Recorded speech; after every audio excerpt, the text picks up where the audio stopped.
الحمدللہ رب العالمین والصلاة والسلام علی سید المرسلین وعلی آلہ واصحابہ اجمعین۔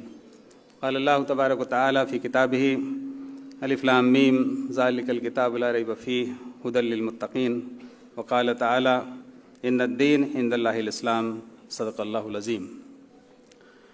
میرے محترم بزرگ حضرت مولانا خلیل الرحمن سجاد نعمانی صاحب، ندوی، مدنی، نقشبندی دامت برکاتہم، جناب مولانا نصر الدین صاحب، جناب قاضی ضیاء الاسلام صاحب، اور میرے سامنے بیٹھے ہوئے میرے بزرگوں، بھائیوں، نوجوان ساتھیوں، ماؤں اور بہنوں، یہ بہت ہی مبارک موقع ہے اور مبارک گھڑی ہے اور مبارک پروگرام ہے، مبارک لوگ ہیں،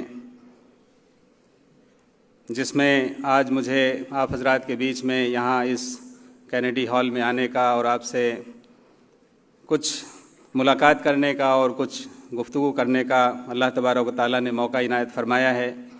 یہاں اس بہت ہی پرنور موقع پر میں سبھی کو تہہ دل سے مبارکباد دیتا ہوں کہ آپ حضرات نے اپنا بہت ہی قیمتی وقت نکالا اور اتنی دیر تک آپ نے ہمارے اکابرین بزرگان دین کو سنا، اور میں سمجھتا ہوں کہ آپ نے ایک میسج حاصل کیا ہے جو یہاں سے جانے کے بعد انشاءاللہ اس پر عمل پیرا ہوں گے اور انسانیت کے درد کے ساتھ دین کی خدمت انجام دیں گے۔ جتنی باتیں یہاں پر قرآن اور احادیث کی روشنی میں، رسول پاک صلی اللہ علیہ وسلم کی سیرت کی روشنی میں اور دعوت کی ترتیب کی روشنی میں رکھی گئی ہیں، میں نے بہت ہی غور سے حضرت مولانا سجاد صاحب دامت برکاتہم کی ترجیح نینی تال، جو پہلے یو پی میں تھی اب اتراکھنڈ میں ہے، جہاں میں نے BSc MSc ایگریکلچر کی تعلیم حاصل کی 1980-85، وہاں پر میں اپنے ایک پڑوسی دوست ناصر خان صاحب کے اخلاق سے متاثر ہو کر اور پڑوسی کے حقوق اسلام میں کیا ہیں اس کا مجھے پریکٹیکل عملی طور پر ہمارے ناصر خان صاحب نے جب میرے اوپر اس کا ایکسپیریمنٹ کیا تو مجھے جو اسلام کا سب سے پہلا جو سبق ملا، پہلا جو لیسن ملا، پہلی جو تعلیم ملی، وہ اسلام میں پڑوسی کے حقوق کیا ہیں وہ ملا۔ مجھے توحید کیا ہے، رسالت کیا ہے، آخرت کیا ہے، جنت کیا ہے، جہنم کیا ہے، اللہ رسول کسے کہتے ہیں، میں نے کبھی سنا بھی نہیں تھا، لیکن پڑوسی کے حقوق سے مجھے یہ میسج دیا گیا کہ اسلام میں صرف پڑوسی کے ہی حقوق نہیں ہیں بلکہ تمام انسانوں کے حقوق ہیں، ماں باپ کے حقوق ہیں، رشتہ داروں کے حقوق ہیں، بیوی بچوں کے حقوق ہیں، پڑوسیوں کے حقوق ہیں اور تمام انسانوں کے حقوق ہیں۔ انہوں نے میری خدمت کی اور میں یہ آپ کو بتانا چاہوں گا، اشارے میں تفصیل میں جانے کا وقت نہیں ہے، کہ 1 سال تک وہ میری خدمت کرتے رہے۔ میرا ایکسیڈنٹ ہوا تھا اور اخلاق سے، محبت سے، خدمت سے اور دین کو بتاتے رہے، سمجھاتے رہے، میرے سوالات کا جواب دیتے رہے۔ کبھی انہوں نے ڈسکس نہیں کیا، کبھی ڈائیلاگ نہیں کیا، کبھی ڈیبیٹ نہیں کیا، کبھی آرگومنٹس نہیں کیے، اور کبھی بھی مجھے انہوں نے احساس نہیں ہونے دیا کہ وہ مجھے مسلمان بنانا چاہتے ہیں، بلکہ 1 سال کے بعد الحمدللہ میں نے خود ان سے کہا کہ I want to become a Muslim, میں مسلم بننا چاہتا ہوں، اس لیے کہ مجھے یہ 1 سال کے بعد معلوم ہو گیا پڑھنے اور سمجھنے کے بعد کہ Muslim means obedient to Almighty Allah اور Islam means to surrender one self towards the will of Almighty Allah. تو الحمدللہ 1984 میں اسی یونیورسٹی میں جب میں BSc ایگریکلچر فائنل ایئر کا اسٹوڈنٹ تھا تو اللہ تبارک تعالیٰ نے مجھے اسلام کی دولت دی اور میں نے اپنا نام شیام پرتاپ سنگھ گوتم سے محمد عمر رکھا۔ اور اس کے بعد ایک اور وہاں پر بڑا کارنامہ اللہ تبارک تعالیٰ نے کی توفیق سے انجام پایا کہ میں نے اس یونیورسٹی میں جہاں 99% ہمارے غیر ایمان والے بھائی جن کو ہم نان مسلم کہتے ہیں ان کی ہی میجارٹی تھی، وہاں پر میں نے اسلام قبول کرنے کے بعد انہی کے ہاتھوں میں نے اسلام قبول کیا۔ آنے والے جمعے میں تو مسجد میں بعد میں گیا، سب سے ملاقات ہوئی، میں نے وہاں پر پہلی فرصت میں اعلان کیا کہ آج میں مسلمان ہو گیا ہوں، اور اپنے تمام دوستوں کو، تمام یونیورسٹی والوں کو خبر کر دی کہ آج سے میرا نام شیام پرتاپ سنگھ گوتم کی جگہ محمد عمر ہے۔ مخالفت ہوئی، مقابلے ہوئے، چیلنجز ہوئے اور لوگوں نے پیچھا کیا، مار دھاڑ بھی کی، اٹیمپٹ ٹو مرڈر کیا، پسٹل لگائے اور دھمکیاں دیں، لیکن الحمدللہ اللہ کا فضل اور احسان. اور یہ بات میں کہنا چاہوں گا کہ جب اللہ تبارک و تعالیٰ ہدایت دیتے ہیں تو استقامت بھی دیتے ہیں. ہدایت کے ساتھ استقامت شرط ہے. اور آج مجھے تقریباً 30 32 33 سال ہو چکے ہیں. میں کبھی کاؤنٹ نہیں کرتا ہوں اپنی ایج کو، اور اپنے قبول اسلام کی جو میری ایج ہے اس کو میں عموماً کاؤنٹنگ میں نہیں لاتا ہوں. میں تو یہ کوشش کرتا رہتا ہوں کہ جتنا بھی اللہ کا شکرانہ ادا ہو جائے وہ کم ہے، اور جو بھی دین کی خدمت ہو جائے وہ غنیمت ہے. میرے بھائی بزرگوں، میں فتح پور ضلع کانپور الہ آباد کے درمیان کا رہنے والا ہوں. ایک راجپوت گھرانہ ہے، گوتم ٹھاکر گھرانہ ہے. وہاں جب لوگوں کو پتہ چلا تو میں نے ان لوگوں کو بتایا کہ میں نے اسلام کسی لالچ میں، کسی دباؤ میں، کسی بہکاوے میں، کسی مس انڈرسٹینڈنگ میں یا کسی شادی کی وجہ سے نہیں، بلکہ اسلام ایک سچا دین ہے جس کے بارے میں اللہ تبارک و تعالیٰ نے فرمایا ان الدین عند اللہ الاسلام. اللہ کے نزدیک جو دین قابل قبول ہے، جو سرٹیفائیڈ ہے، جو گارنٹیڈ ہے، جو دنیا آخرت کی کامیابی کی گارنٹی دیتا ہے، وہ صرف اور صرف دین اسلام ہے. اور وہ آج 1400 سال سے نہیں ہے بلکہ حضرت آدم علیہ السلام سے ہے. تمام انبیاء علیہ السلام کا دین یہی تھا. لیکن افسوس در افسوس کہ لوگوں کی آنکھوں پر ایسے پردے پڑے ہوئے ہیں کہ جاننا چاہتے ہی نہیں ہیں، بلکہ وہ یہ سمجھتے ہیں کہ نہیں، جہاں ہم پیدا ہوئے ہیں، جس ماحول میں، جس خاندان میں، جس برادری میں، جس سماج میں، جس فیملی میں، وہی کلچرل ویلیوز جو ہیں، سوشیو کلچرل ویلیوز، انہی کو انہوں نے دھرم کا نام دے رکھا ہے. جب میں نے تھوڑا بہت مطالعہ کیا ویدوں کا، اتھر وید، یجر وید، سام وید، رگ وید اور گیتا، رام چرت مہابھارت اور ان تمام دھارمک کتابوں کا، تو وہاں لکھا ہوا ہے ایکم برہم دوتیو ناستی، برہم صرف ایک ہے، دوسرا ہو ہی نہیں سکتا ہے. اور آپ لا الہ الا اللہ نہیں ہے کوئی معبود سوائے ایک اللہ کے، اس کا ترجمہ ان کے سامنے ایکم برہم دوتیو ناستی کے روپ میں اگر پیش کریں، اور وہ تمام باتیں جو توحید سے، رسالت سے، آخرت سے، یعنی وہ تاریخ کے پس منظر میں جو دیکھنے کو اور پڑھنے کو اور سننے کو ملتی ہیں، افسوس ان کو معلوم نہیں ہے. میرے بھائی بزرگوں، لمبی چوڑی بات نہیں کرنی ہے، میں صرف اتنا کہنا چاہتا ہوں کہ ہدایت یہ اللہ تبارک و تعالیٰ کا خاص انعام ہے. اللہ جس کو چاہے دے اور جس کو چاہے نہ دے. لیکن اللہ تبارک و تعالیٰ نے قرآن کریم کو ہدی للناس، تمام انسانوں کے لیے ہدایت نامہ بنایا ہے، تمام انسانوں کی ہدایت کے لیے اس کو نازل کیا ہے. اور اس کے بارے میں اللہ نے فرمایا ہدی للمتقین، ہدایت ان کو ملے گی جو متقین ہوں گے، جو پرہیزگار ہوں گے، جو ہدایت کے طلبگار ہوں گے، جو ہدایت چاہیں گے. Those who will be curious to get guidance. میرے دل میں 14-15 سال کی عمر میں یہ جذبہ قدرتی طور پہ اللہ کے فضل سے پیدا ہوا کہ میں اپنے خالق کو، مالک کو، رازق کو جاننے کی کوشش کروں کہ کس نے مجھے دنیا میں بھیجا ہے اور کیوں بھیجا ہے اور مرنے کے بعد کیا ہونا ہے. وہاں پر 33 کروڑ دیوی دیوتاؤں کی بات ہوتی تھی، اور مرنے کے بعد 84 لاکھ یونیوں میں آواگمن کی بات ہوتی تھی، انکارنیشن کی، پنرجنم کی بات ہوتی تھی، جو میری دور دور تک سمجھ میں نہیں آتی تھی. یہ اللہ کا فضل ہے کہ مجھے اللہ نے یہ ایک ہمارے محسن جو ہمارے دوست تھے، پڑوسی تھے، انہوں نے انسانیت کی بنیاد پر، اخلاق کی بنیاد پر، خدمت کی بنیاد پر اسلام کو پیش کیا. اور آج بھی میں شروع سے لے کر آج تک عملاً دیکھتا ہوں کہ اس کی شدید ضرورت ہے، سخت ضرورت ہے کہ اگر ہم اپنے اخلاق سے اور اپنے کردار سے اسلام کی خدمت کریں گے تو انشاءاللہ تبارک و تعالیٰ ہزاروں نہیں، لاکھوں نہیں، کروڑوں لوگوں تک یہ پیغام پہنچے گا، اور لوگ جہنم کی آگ سے بچ کر جنت میں جانے والے بن جائیں گے. لیکن یہ کب ہوگا؟ جب ہم اس کے لیے محنت کریں گے، کوشش کریں گے، تن من دھن سے اس مشن میں، اس کام میں لگیں گے. اس بات کو میں اکثر اپنے ذہن میں رکھتا ہوں کہ ڈائیلاگ سے، ڈیبیٹ سے، آرگومنٹ سے، ڈسکشن سے اگر وقت کی ضرورت ہے، اگر کوئی کرتا ہے، بلاتا ہے، چیلنج کرتا ہے تو اس کی ضرورت ہے، ورنہ خاموشی خود اپنے آپ میں ایک دعوت ہے. خاموش دعوت، اخلاقی دعوت، ہمدردی کے ساتھ اس کا اپنا ایک رنگ ہوتا ہے، ایک اثر ہوتا ہے. میں نے تو کبھی سوچا ہی نہیں تھا کہ میرا نام شیام پرتاپ سنگھ گوتم سے محمد عمر ہوگا، اور میں نماز پڑھوں گا، روزے رکھوں گا، زکوٰۃ دوں گا، حج کروں گا. اس کا میں نے کبھی تصور نہیں کیا تھا. لیکن الحمدللہ اس یونیورسٹی میں اللہ نے یہ توفیق دی، اور پھر میں نے اپنے دوستوں کو دعوت دی، تو اسی یونیورسٹی میں الحمدللہ 7 لوگوں نے اسلام کی گواہی دی. ان میں سے ایک ہمارا دوست تھا گورکھپور کا رہنے والا، یادو گھرانے کا. اس نے کہا کہ جب گوتم صاحب عمر صاحب ہو گئے ہیں تو میں بھی اسلام لے آتا ہوں. اتنی اس کو محبت تھی، اس کا نام میں نے محمد عثمان رکھا. اور وہ دور ہے اور آج کا دور ہے. میں نے یہ نیت کی اور ارادہ کیا کہ اس دین کے پیغام کو، اس قرآن اور سنت کی تعلیم کو وہاں تک پہنچانا ہے جہاں تک اللہ تبارک و تعالیٰ کی توفیق حاصل ہوگی.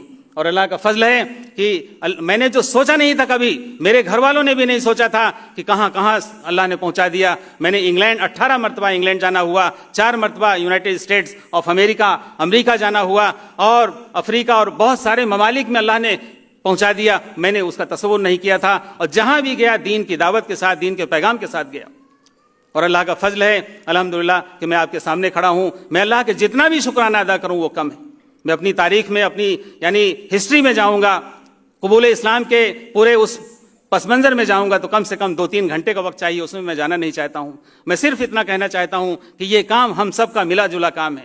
جیسا کہ حضرت مولانا نے فرمایا، یہ تمام امت مسلمہ کا یہ یونینیمس یونائٹڈ ایفرٹ ہے جس کو سب کو مل کر کرنا ہے، اور انسانیت کے درد کے ساتھ کرنا ہے، اور انسانی ہمدردی کے ساتھ کرنا ہے. انسان کی فلاح بہبود، ان کے جو ڈے ٹو ڈے پرابلمس ہیں، مسائل ہیں، ان کو سامنے رکھتے ہوئے ان کا سولوشن پیش کرنا ہے. اور میں یہ بات دعوے کے ساتھ کہنا چاہتا ہوں کہ اسلام میں ہر سمسیا کا سمادھان ہے. اسلام نے ہر پرابلم کا سولوشن دیا ہے، لیکن لوگوں کو معلوم نہیں ہے کہ اسلام تمام انسانوں کا دین ہے، تمام انسانوں کے لیے اللہ نے اس کو بھیجا ہے. اللہ تبارک و تعالیٰ رب العالمین ہیں، رسول پاک صلی اللہ علیہ وسلم رحمت للعالمین ہیں. قرآن مجید ہدی للناس، ہدی للعالمین ہے. اور یہ ہم نے یہ سمجھ رکھا ہے کہ اللہ کا تعلق صرف مسلمانوں سے ہے، قرآن کا تعلق صرف مسلمانوں سے ہے، نبی کا تعلق صرف مسلمانوں سے ہے، دین کا تعلق صرف مسلمانوں سے ہے. میرے بھائی بزرگوں پیارے دوستوں، ایسا نہیں ہے. اگر صرف مسلمانوں سے ہوتا تو پھر یہ آج کی ڈیٹ میں جو ہزاروں نہیں لاکھوں لوگ دین کی طرف آ رہے ہیں وہ نہیں آتے. وہ اپنا نام ابھی آپ کے سامنے اگر موقع ہوگا تو آئیں گے آپ کے سامنے. ہمارے ایک بھائی ساتھ میں آئے ہیں، سوربھ دت شرما، جو فرید آباد میں رہتے ہیں، سیکٹر 16 میں سینٹرل گورنمنٹ امپلائی ہیں، نوجوان ہیں. آپ ان کو دیکھیں، 5 سال پہلے وہ ایمان لائے اور آج ان کی کیا پوزیشن ہے. محمد سفیان ہیں. ایسے ہزاروں لوگ ہیں. تو اللہ کا فضل ہے کہ اللہ نے توفیق دی ایمان کی، اسلام کی. میں اللہ سے یہ دعا کرتا ہوں کہ اللہ تبارک و تعالیٰ ہم سب کو ہدایت اور استقامت عطا فرمائے. اسی درد کو جب میں پہلے شروع میں تھا، دلی میں رہا، کشمیر میں رہا، نینی تال میں رہا، سعودیہ گیا، اس کے بعد پھر جامعہ ملیہ اسلامیہ میں میں MSc ایگریکلچر کرنے والا، وہاں سے میں نے یو ٹرن لے کر کے MA اسلامک اسٹڈیز میں نے جامعہ ملیہ سے کیا، اور وہاں میں نے PhD میں داخلہ لیا. اور پھر اللہ کا فضل ہوا کہ مرکز المعارف میں مجھے خدمت کا موقع ملا 16 سال مولانا بدر الدین اجمل القاسمی صاحب کے ساتھ، اور پھر علماء کی صحبت میں رہ کر کے ان کا رنگ میرے اوپر الحمدللہ چڑھ گیا. آج میں نے 2010 میں اسلامک دعوت سینٹر، ایک چھوٹا سا ایک ادارہ دلی میں جامعہ نگر اوکھلا میں نے قائم کیا، حضرت مولانا رابع صاحب حسنی ندوی دامت برکاتہم کی سرپرستی میں. اور اس کا مقصد یہی ہے کہ ایسے لوگوں کی خدمت کی جائے جو ایمان لاتے ہیں، اس کے بعد ان کی تعلیم، ان کی تربیت، ان کو مورل سپورٹ، ان کو لیگل سپورٹ. اور یہ بہت ہی اہم ایک میں سمجھتا ہوں کہ ڈیوٹی ہے جو ہم سب کو کرنا چاہیے. آج کی ڈیٹ میں ایمان لانے والوں کی تعداد انکاؤنٹیبل ہے. وہ بات دوسری ہے کہ لوگوں کو پتہ نہیں چلتا ہے. میں آپ کو بتانا چاہوں گا کتنے مراکز ہیں ہمارے حضرت مولانا کلیم صدیقی صاحب دامت برکاتہم کی سرپرستی میں جو ادارہ چلتا ہے، کتنے لوگ اب تک اسلام کی گود میں آئے اور کتنے لوگوں کی خدمت ہو چکی ہے. لوگ جانتے ہیں، بتانے کی ضرورت نہیں ہے. ہمارے یہاں ایوریج مہینے کے اندر 10 سے 12-15 لوگ آتے ہیں جو لیگل ڈاکومنٹیشن کے لیے آتے ہیں. نوٹری ہے، مجسٹریٹ ہے، قاضی ہے، نیوز پیپر میں کلاسیفائڈ ایڈورٹیزمنٹ ہے، اس کے بعد گزٹ نوٹیفیکیشن ہے. بہت سارے لوگ جانتے ہی نہیں ہیں کہ لیگل فارمیلٹیز کیا ہیں، لیگل ڈاکومنٹیشن کیا ہے، لیگل سسٹم کیا ہے، گورنمنٹ آف انڈیا کا دستور یعنی قانون جو ہے، سمویدھان، اس کا کیا ہے. یہ جاننا ضروری ہے، اور لوگوں کو کی صحیح رہنمائی بھی بہت ضروری ہے. ورنہ لوگ ادھر ادھر بکھر جاتے ہیں اور ادھر ادھر بھٹک جاتے ہیں، پریشان ہوتے ہیں، کوئی پرسان حال نہیں ہوتا. الحمدللہ اس سینٹر میں 1000 سے زیادہ لوگوں کے لیگل ڈاکومنٹیشن کی فارمیلٹیز پوری کی گئی ہیں. ابھی آپ آج ہی کی ڈیٹ میں ایک لڑکی سپریا عائشہ نام کی جو MSc B.Ed ہے کانپور سے، CJM کوئی یونیورسٹی ہے، چندر شیکھر آزاد یونیورسٹی ہوگی، وہاں سے. اور ابھی اس نے آج کی ہی ڈیٹ میں، اب تو شاید ڈیٹ بھی بدل جائے گی، اس نے ٹائمز آف انڈیا میں جا کر کے اپنا change of name, change of religion کا ایڈ دیا ہے. کل یا پرسوں آپ اس کو دیکھ سکتے ہیں کلاسیفائڈ کالم میں. ایسے کتنے کیسز ہیں. تو الحمدللہ اس خدمت، ایک چھوٹی سی خدمت میں ہم الحمدللہ اپنے علماء کی سرپرستی میں، بزرگوں کی سرپرستی میں لگے ہوئے ہیں. اور اس بات کی ہم کوشش کرتے ہیں کہ ایسے لوگوں کی مدد ہو جو دین قبول کرتے ہیں، دین میں داخل ہوتے ہیں، اور ان کو باقاعدہ مورل سپورٹ دیا جائے، لیگل سپورٹ دیا جائے، اور ان کی جو بھی بہتر سے بہتر رہنمائی ہوتی ہے وہ کی جائے. اور اللہ کا فضل ہے کہ الحمدللہ ایسے لوگ یعنی بہت سارے لوگ ہیں جو یہاں کے بھی ہیں، باہر کے بھی ہیں. ہمارے یہاں اسلامک دعوت سینٹر میں پولینڈ سے، پرتگال سے، جرمنی سے، سنگاپور سے، امریکہ سے، انگلینڈ سے، کتنے ممالک سے لوگ آ کر کے انہوں نے وہاں سے اپنا لیگل اسسٹنس بھی لیا. ان کی میریجز کے بھی معاملات ہوئے، کورٹ میرج کے بھی معاملات ہوئے، اور الحمدللہ یہ ایک سلسلہ چل رہا ہے. دعا فرمائے کہ اللہ تبارک و تعالیٰ اس میں مدد فرمائے، استقامت عطا فرمائے، اور اخلاص کے ساتھ، للہیت کے ساتھ خدمت کی توفیق عطا فرمائے. یہاں پر جب لوگ آتے ہیں تو ان کی تعلیم اور تربیت کا ایک معاملہ ہوتا ہے، جماعت میں بھیجنا ہے. کئی ایسے لوگ ہیں جو حافظ اور عالم بن بھی چکے ہیں اور بن بھی رہے ہیں. یہاں بھی میرے ساتھ جو کچھ لوگ آئے ہوئے ہیں ان میں سے ایک نوجوان عبد الرحمن، جس کا نام پہلے ارجن، دربھنگا بہار کے رہنے والے ہیں، جو جگادری کے ایک دارالعلوم میں حفظ کر رہے ہیں. ابھی ساتھ میں آئے ہیں، تقریباً 7 یا 8 پارے ان کے ہو چکے ہیں، اور عالم بننے کا انشاءاللہ ان کا خواب ہے. ایسے کتنے لوگ ہیں، یہ اگر ان کو صحیح رہنمائی ملے تو انشاءاللہ تبارک و تعالیٰ وہ یعنی لوگوں کے لیے نمونہ ہو سکتے ہیں. اور میں دیکھتا ہوں کہ ایسے لوگ، میں اپنی بات کو اب یعنی اختتام کی طرف لے جا رہا ہوں، کہ ایسے لوگ اگر ان کی صحیح تعلیم اور تربیت ہو جائے، ان کو اچھا ماحول مل جائے، اچھی سرپرستی مل جائے، تو پھر ان سے ایک دین کی بڑی خدمت ہو سکتی ہے. ان کے گھر میں، ان کے خاندان میں، ان کے رشتہ داروں میں، ان کی برادری میں، ان کے سماج میں وہ خود جا سکتے ہیں. جیسے میں جاتا ہوں، آج میں جب جاتا ہوں فتح پور، اپنے گاؤں میں، اپنے رشتہ داروں میں، اپنے ننیال میں، اپنے ہزاروں کی تعداد میں، یعنی وہ پوری ایک کمیونٹی ہے. پہلے تو وہ نفرت کرتے تھے، دیکھنا بھی پسند نہیں تھا، بات کرنا پسند نہیں تھا، کھانا ساتھ میں بیٹھ کے کھانا پسند نہیں تھا. لیکن اللہ کے فضل سے، اخلاق اور خدمت کی برکت سے، رسول پاک صلی اللہ علیہ وسلم کی سنتوں کی برکت سے آج وہ مجھے اپنے سر پر بٹھاتے ہیں. نماز کے لیے اگر کمرے میں فوٹو لگی ہوئی ہیں تو وہ بھی ہٹا دیتے ہیں، خود چٹائی لاتے ہیں، کچھ چادریں لاتے ہیں، اور وہ یعنی اس قدر اہتمام کرتے ہیں کہ میں آپ کو بتا نہیں سکتا ہوں. لیکن اس میں وقت لگتا ہے. آج صورتحال یہ ہو گئی ہے کہ ہم ہینڈ ٹو ہینڈ سروس چاہتے ہیں، ہینڈ ٹو ہینڈ ہم چاہتے ہیں کہ بات ہو جائے، ہینڈ ٹو ہینڈ ہم چاہتے ہیں کہ کام ہو جائے. اگر آپ کسی کو دعوت دے رہے ہیں، اگر اس میں 10 سال، 20 سال، 50 سال بھی لگ جائیں، اور اسلام اس کی سمجھ میں آ جائے، اسلام سے جو نفرت ہے وہ ختم ہو جائے، اسلام سے جو دوری ہے وہ ختم ہو جائے، اسلام کی غلط فہمیاں اس کی کم ہو جائیں، تو یہ خود اپنے آپ میں ایک بہت بڑی دعوت ہے. رہی بات ہدایت تو اللہ تبارک و تعالیٰ جب جس کو جہاں چاہیں گے، جیسے چاہیں گے دے دیں گے. میرے بھائی بزرگوں، ہمارے ہاں ایسے لوگ آئے. ایک لڑکی بنارس BHU کی BSc آنرز کر کے IAS کی کوچنگ کر رہی تھی. اس نے مجھے بتایا، اس کا پورا لیگل ڈاکومنٹیشن ہوا، گزٹ نوٹیفیکیشن ہوا. اس نے مجھے بتایا کہ میں نے اسلام قبول کیا، اس سے پہلے میں کبھی کسی مسلم سے نہیں ملی تھی. آن لائن آج دنیا گلوبل ولیج کی حیثیت رکھتی ہے، گلوبلائزڈ ہو گئی ہے، ہر چیز ہاتھ پر آ گئی ہے. تو اس لیے ہم کوشش کریں کہ ہم جہاں بھی رہیں دین کے داعی بن کر رہیں. اور یہ میں سمجھتا ہوں کہ ہم سب کا، امت مسلمہ کا، اللہ نے فرمایا کہ تم بہترین امت ہو، تمہارا کام ہی ہے اچھائی کی طرف بلانا اور برائی سے روکنا. اللہ تبارک و تعالیٰ اس مبارک جلسے کو قبول فرمائے. اور ہمارے محترم جناب دوست، بہت پرانے دوست عادل اختر صاحب، اور یہاں کے اسٹوڈنٹس کے ہمارے تمام AMU کے ساتھی، میں سبھی کا تہہ دل سے شکریہ ادا کرتا ہوں، مبارکباد دیتا ہوں. اور میں سمجھتا ہوں کہ بہت ہی کامیاب ترین یہ جلسہ ہے. اور انشاءاللہ یہاں سے جب ہم باہر جائیں گے تو ہم پورے یعنی درد کے ساتھ، پورے ہوش مندی کے ساتھ اور پورے اہتمام کے ساتھ ہم انشاءاللہ انسانیت کی خدمت کریں گے. اور میں آخری الفاظ میں کہنا چاہوں گا کہ ہر انسانیت کی خدمت عین دین کی خدمت ہے. اللہ تبارک و تعالیٰ کہنے سننے سے زیادہ عمل کی توفیق عطا فرمائے، اور ہم سب کو دین کا خادم بنائے، دین کا داعی بنائے. آمین. وآخر دعوانا ان الحمدللہ رب العالمین.